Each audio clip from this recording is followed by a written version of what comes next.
Hi, Monty here. I want to say a few words about river safety. The river behind me is so swollen. This water is ice cold snow runoff. I don't care if you've gold medaled in backstroke and butterfly in the Olympics. You're not swimming in that. You're going to die if you fall in. So before you jump out on that rock that's a little bit farther, or you can get by this part of the river, if you can just shimmy across this ledge instead of going up and around, you always got to ask yourself, what if?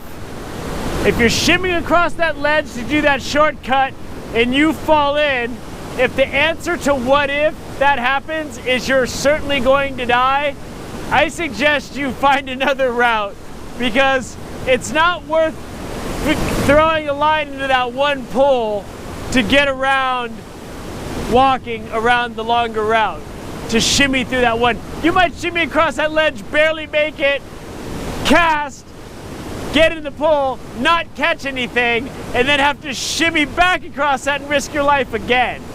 So this is one of those situations where you gotta respect the power of a river. I remember one time I was camping at Kirch Flat over by the Kings, and there was a guy whose friends had left, and they were kayaking down the river. And he had one of those sporty little kayaks. And the river was raging like it is now that year. So I told him I'd drive him up the river because I was fishing the river. Dude, do you want to take a run? I'll take your car.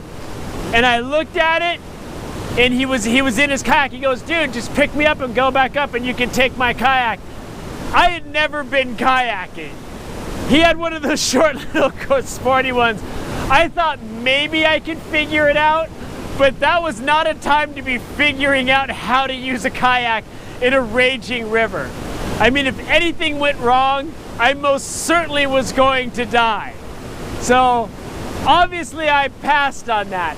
A raging river like this and you're kayaking or something, if you got a friend with you, that's usually just someone to call your wife or whoever and let them know you drowned, because it's really hard to save someone in a situation when a river's rushing like this. So if you're fishing or you're recreating in a river, so always remember, you know, you got to think, what am I going to do if I fall in?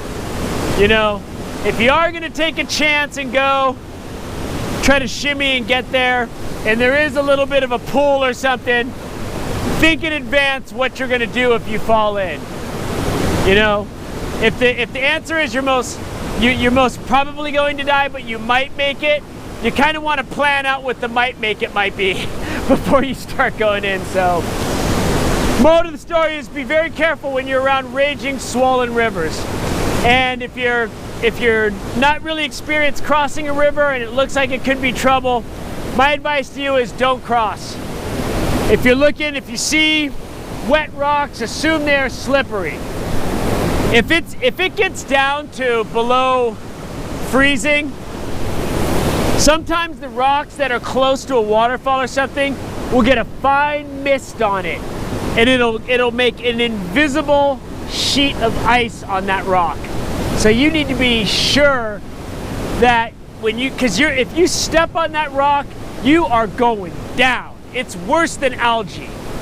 So if you know that it's really cold, if it's below freezing when you're fishing in the morning, you know, say it's late October or something, you really got to watch out for anything that looks like it might even possibly be wet, because then it's frozen.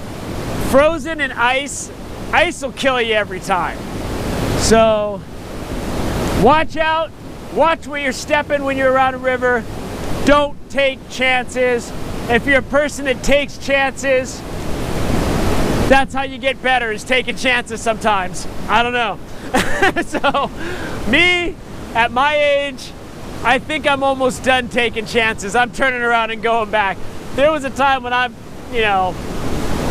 making foolish decisions and taking chances because I'm just not worried about dying.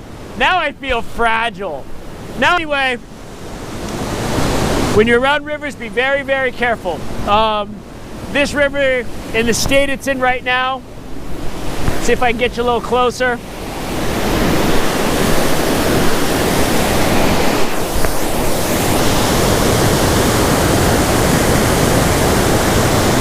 That is certain death. You are dying if you fall in this water. I mean, the water's so cold that if you try to wash your hand, like rinse your hands off in it, your hands hurt. So that right there should tell you. So I hope this helps keep somebody safe. Thanks for tuning in to Wilderness with Amani.